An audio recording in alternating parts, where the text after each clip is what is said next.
Jury to start deliberations in Trump rape lawsuit. Tiger Woods sued by ex-girlfriend.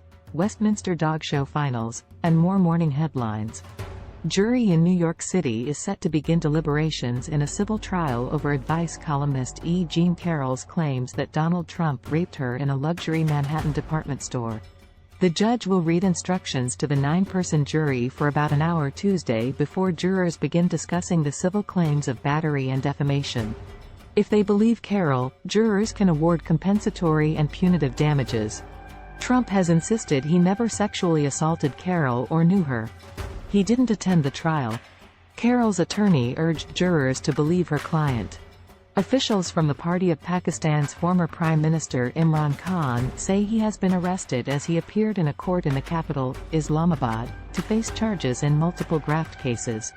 Fawad Chaudhry, a senior official with the Pakistan Tehreek-e-Insaf party, said the 72-year-old Khan was arrested on Tuesday on the premises of the court by agents from the country's anti-corruption body, the National Accountability Bureau. Khan was ousted in a no-confidence vote in April last year. He has claimed his ouster was illegal and a Western conspiracy and has campaigned against the government of his successor, Prime Minister Shehbaz Sharif, demanding early elections.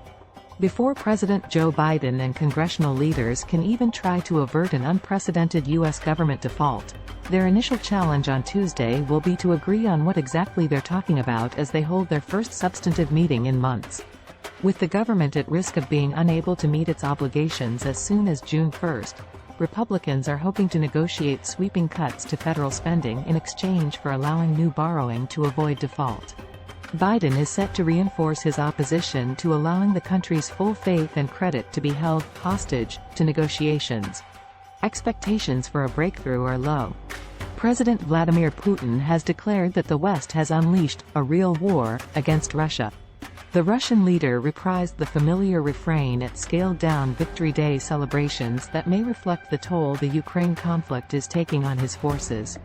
Putin's remarks Tuesday came just hours after Moscow fired its latest barrage of cruise missiles at targets in Ukraine. Russia invaded its neighbor more than 14 months ago. Ukrainian authorities said air defenses destroyed 23 of 25 missiles launched.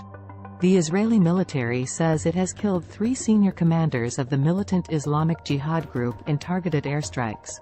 Palestinian health officials said 13 people were killed, including the commanders and members of their families. The Palestinian Health Ministry said 20 people were wounded. The strikes hit the top floor of an apartment building in Gaza City and a house in the southern city of Rafah. Witnesses reported seeing explosions. The strikes continued early on Tuesday, targeting militant training sites. In the past, Palestinian militant groups in Gaza have retaliated for such targeted killings. Hamas leader Ismail Haniyeh warned that Israel will pay the price. The surprise attacks come at a time of soaring Israeli-Palestinian tensions. The Associated Press has won 2 Pulitzer Prizes in the journalism categories of public service and breaking news photography for its coverage of the Russian invasion of Ukraine.